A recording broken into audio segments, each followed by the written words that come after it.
continuando con las unidades de derecho colectivo del trabajo, nos falta por ver el tema del conflicto colectivo de trabajo, que puede ser definido en su concepto como la confrontación o la controversia de intereses que existen entre distintas partes, en este caso entre los distintos sujetos del derecho colectivo del trabajo, que se materializan por medio de acciones, ¿sí?, como medios de presión para lograr conseguir distintos objetivos que cada una de ellas, de las partes, pretende, ¿sí? Bueno, ¿cuáles son las fuentes que tenemos que tener en cuenta en este tema? La más importante, el artículo 14 bis de la Constitución Nacional, que consagra el derecho de huelga en favor de los gremios. También el convenio 87 de la OIT sobre libertad sindical y la protección del derecho de sindicación. Bueno, la ley de asociaciones sindicales, que regula los derechos tanto de las simplemente inscriptas como de las asociaciones sindicales con personalidad gremial en los artículos 5 y 31 de la ley 23.551. La ley de procedimiento de conciliación obligatoria, la ley 14.786, y nos queda también la ley de procedimiento de negociación colectiva, el artículo 7, y el artículo 24 de la ley de ordenamiento laboral, el 25.877, que regula específicamente el tema de los servicios esenciales, ¿sí? Bueno, por huelga podemos entender como es un derecho importantísimo que establece la Constitución Nacional en favor de los gremios, ¿sí?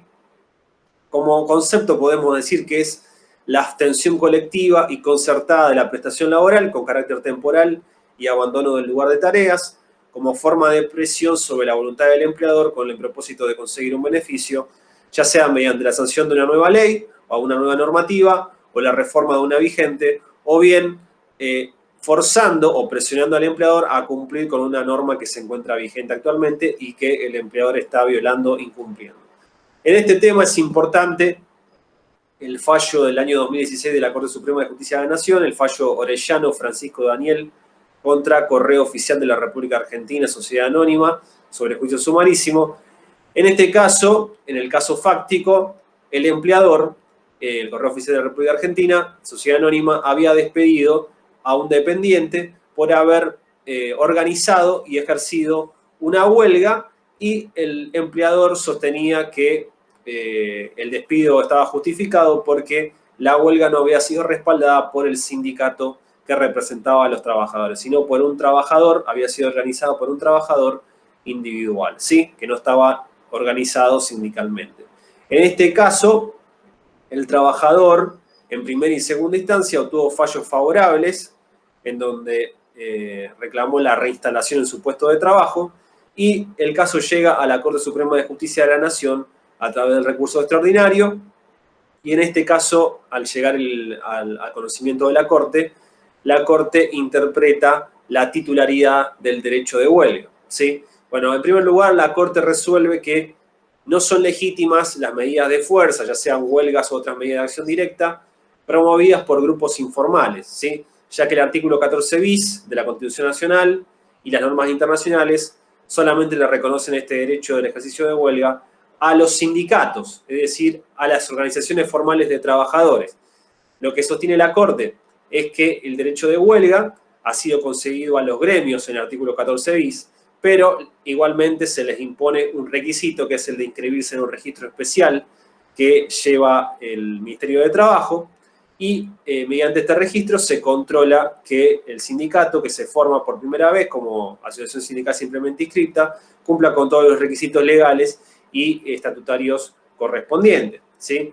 Si tenemos también organizaciones que no cumplen con estas directivas, con estas formalidades, no pueden otorgárseles a estas organizaciones informales los mismos poderes o atribuciones que tienen las que realmente cumplen con la normativa legal, constitucional y estatutaria, ¿sí? Así que por eso la Corte solo le reconoce el derecho de huelga a las organizaciones formales de trabajadores, es decir, a las organizaciones sindicales que se hayan inscrito y que reúnan todos los requisitos formales a sus efectos, ¿sí? Es decir, un trabajador individual o un simple grupo informal de trabajadores no podría ejercer válidamente y legalmente la huelga.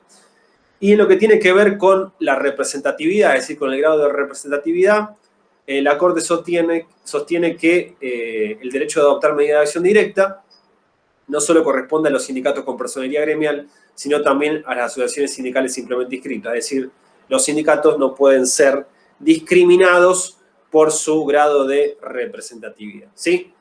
Obviamente una asociación sindical simplemente inscrita va a cumplir con todos los requisitos legales, se va a inscribir en el registro del Ministerio de Trabajo y por eso va a poder ejercer el derecho de huelga, ¿sí? Bueno, la finalidad de la huelga, obviamente, es perseguir, obtener algún beneficio o presionar al empleador para obtener alguna mejora en las condiciones de trabajo o para el cumplimiento de alguna normativa existente, ¿sí? Son todas reclamaciones profesionales, es decir, existe un fin profesional en la programación y en la existencia de la huelga, ¿sí? Y como consecuencia de la huelga, la principal es que se suspenden las prestaciones básicas del contrato de trabajo, es decir, el trabajador no presta servicios y el empleador no está obligado a pagar la remuneración por los días en los cuales el trabajador no preste servicio por el ejercicio de la huelga. Es decir, es un derecho constitucionalmente reconocido, es decir, no implica un incumplimiento contractual por parte del trabajador y por lo tanto el empleador debe soportar la huelga, pero no debe pagar remuneración porque no tiene obligación de subsidiarla indirectamente, ¿sí? Y también otra consecuencia importante es que el plazo durante el cual se extienda la huelga debe ser computado como tiempo de servicios a todos los efectos derivados de la antigüedad, ¿sí? Es decir, se va a computar todo ese tiempo como antigüedad para luego computar todos los derechos que corresponden por la extensión de la antigüedad de ese trabajador que ha participado de la huelga. Bueno, la huelga, obviamente, como derecho, tiene límites, debe ser ejercida regularmente, por lo tanto puede ser declarada ilegal en ciertos casos. La declaración de ilegalidad la resuelve el Ministerio de Trabajo, lo decide el Ministerio de Trabajo, o también lo puede hacer la justicia laboral, ¿sí? O sea, un juez del trabajo. En general, es la justicia la que evalúa si la declaración y el posterior ejercicio de la huelga respeta el 14 bis y las condiciones de legalidad, ¿sí? Bueno, ¿y cuáles son estas causales que tiene que ver tanto el Ministerio de Trabajo como la justicia para resolver si existe una ilegalidad en la declaración de huelga o en su ejercicio? Pueden ser que no se hayan agotado los procedimientos previstos para la conciliación obligatoria, ¿sí? Como la conciliación y el arbitraje en la mediación, que pueden estar establecidos en leyes o en convenios colectivos. También que su objeto no responda a una causa de carácter laboral y que no haya sido decidida por una asociación sindical con personería gremial, ¿sí? Este tercer punto en realidad puede ser criticado por el fallo de la Corte Orellana, donde sostiene que también una asociación simplemente inscrita podría declarar, ejercer válidamente la huelga. Y en cuarto lugar, en el ejercicio de la huelga se produce la toma del establecimiento o acciones de violencia sobre los bienes de la empresa. Obviamente esto es una conducta ilegal y por lo tanto, en ese caso, la huelga podrá ser declarada ilegal, ilícita y obviamente violatoria del Código Penal, porque si hay una toma de establecimiento o acciones de violencia, van a ser conductas ilícitas reprochadas por el ordenamiento penal, ¿sí? Y como consecuencia de la declaración de ilegalidad de la huelga, cada trabajador que participe de la misma puede ser puesto en mora por el empleador e intimado a dejar sin efecto la medida y retornar al trabajo bajo apercibimiento de grave injuria, de considerar su no prestación de tareas como grave injuria, y podrá despedirlo con justa causa sin necesidad de pagar ninguna indemnización, ¿sí? Bueno, después tenemos un tema controvertido, conflictivo, que es el de la huelga en los servicios esenciales, ¿sí? Por un lado tenemos un derecho constitucionalmente reconocido a los trabajadores, ¿sí? Como es la huelga, que es un derecho reconocido en el artículo 14 bis a los gremios, ¿sí? Es un derecho totalmente operativo, no programático, es decir, en nuestra legislación no tenemos una ley de fondo que regule la huelga y la legislación se limita a reglamentar los servicios esenciales y a establecer procedimientos de conciliación, ¿sí? De solución de conflicto. Por otro lado, tenemos el interés de toda la sociedad y de ciertos sectores de consumidores y usuarios a que se realicen, de que se presten ciertos servicios esenciales, actividades que se consideran muy importantes para la sobrevivencia de la población en su totalidad o en una parte, ¿sí? Es decir, servicios o actividades que hacen a la protección de la salud o de la seguridad o de la vida de las personas.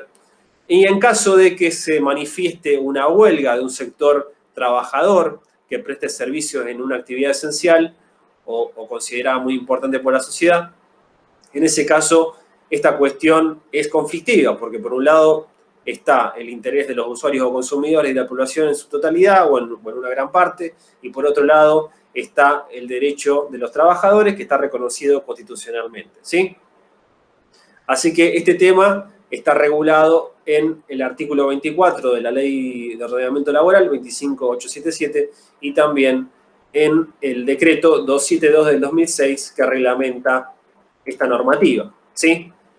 El tema de los servicios esenciales, la huelga de los servicios esenciales, presenta su conflicto porque ante un servicio esencial podríamos obligar a los trabajadores igualmente a prestar servicios, retaseando o prohibiendo el derecho de huelga que tienen los trabajadores, ¿sí? Así que el artículo 24 establece que cuando por un conflicto de trabajo alguna de las partes decide adoptar alguna medida de legítima acción directa, como podría ser la huelga, y que esa medida de acción directa perjudique o involucre actividades que pueden ser consideradas servicios esenciales, se debe garantizar la prestación de servicios mínimos para evitar la interrupción de la prestación, ¿sí? La ley considera, esto ya lo ha establecido la OIT a nivel internacional, que ha tomado un criterio restrictivo, ¿sí? En considerar que los servicios esenciales van a ser los servicios sanitarios, los hospitalarios, la producción y distribución de agua potable, la energía eléctrica y gas, y el control del tráfico aéreo, ¿sí? O sea, la producción y distribución de agua potable, energía eléctrica y gas y control de tráfico aéreo, más los servicios sanitarios y hospitalarios. La ley no enumera los servicios telefónicos, que sí lo hace la OIT, ¿sí? Bueno, y una actividad que no esté comprendida en el párrafo anterior, ¿sí? Que no esté calificada expresamente como servicio esencial, podrá ser calificada excepcionalmente como servicio esencial cuando una comisión independiente, que va a ser integrada según establezca la reglamentación, que la reglamentación es la del decreto 272 del 2006, esa comisión va a poder determinar que una determinada actividad va a ser considerada servicio esencial en dos supuestos: cuando por la duración y extensión territorial de la interrupción de la actividad o por la ejecución de la medida se pudiera poner en peligro la vida, la seguridad o la salud de toda o parte de la población. En ese caso, esa actividad que se ve interrumpida por la huelga podrá ser declarada esencial, excepcionalmente, y también cuando se tratara de un servicio público de importancia trascendental, ¿sí?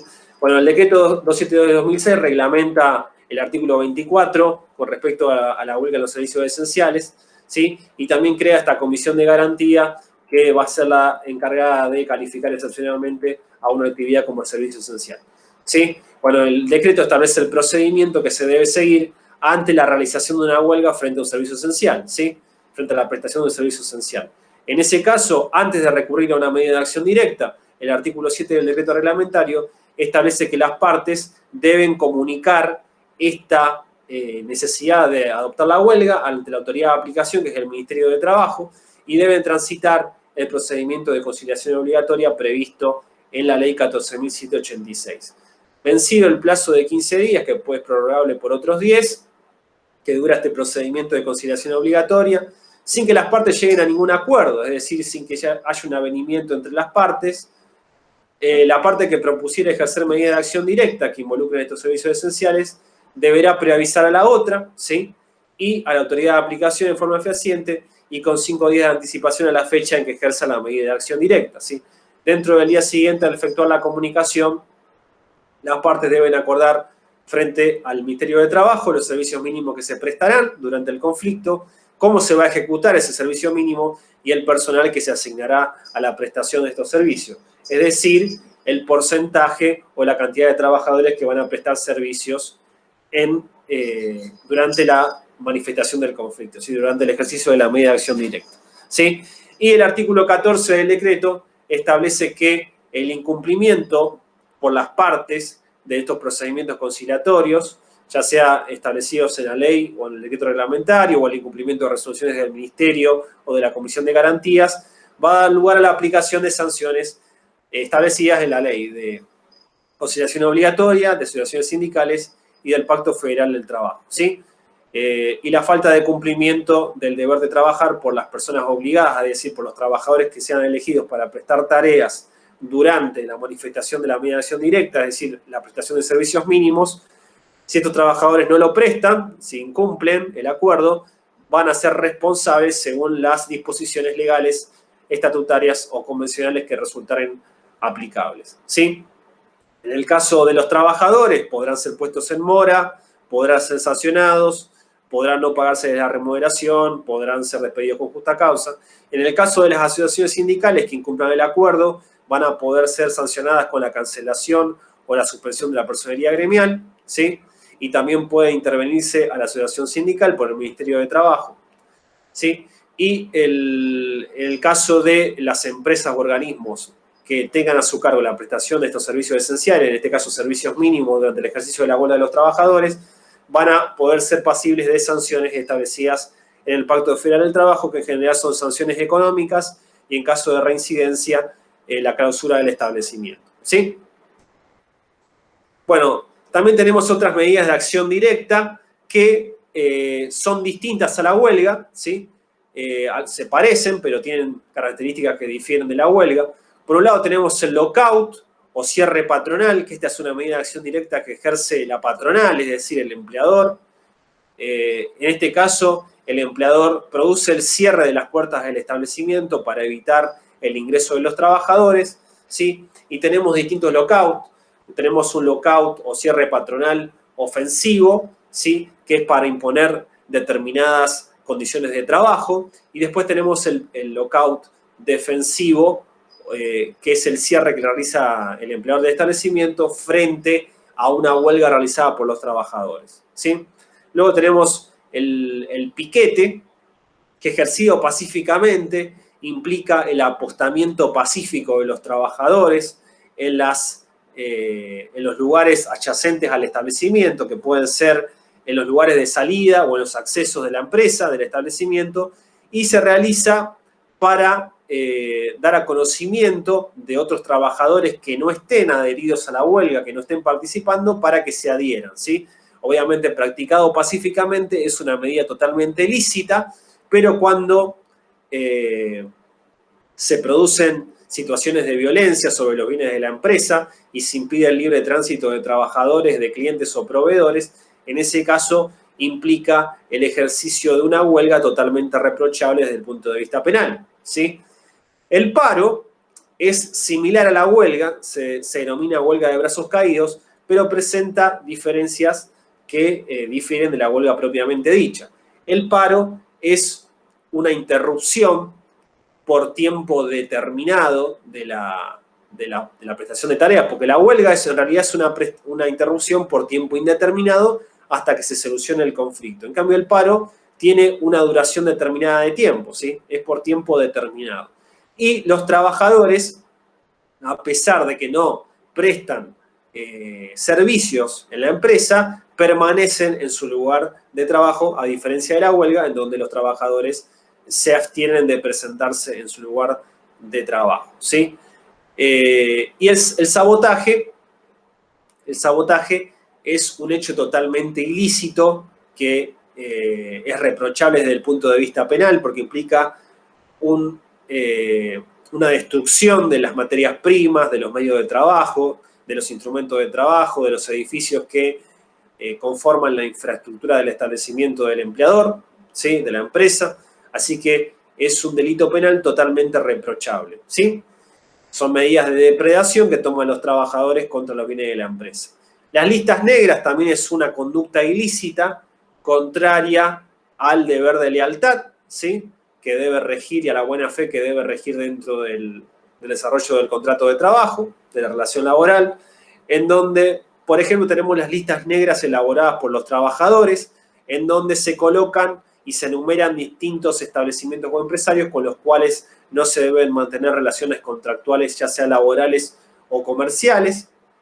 Y por otro lado tenemos las listas negras que elaboran los empleadores, que en ese caso se enuncian determinados trabajadores con los cuales los empleadores o determinado empleador ha tenido conflictos anteriores y por eso se pretende que esos trabajadores no sean contratados por otras empresas, ¿sí? Obviamente estas son conductas ilícitas, reprochables desde el punto de vista ético, aunque es difícil acreditar su existencia, la existencia de las listas negras, porque en general se difunden de manera clandestina.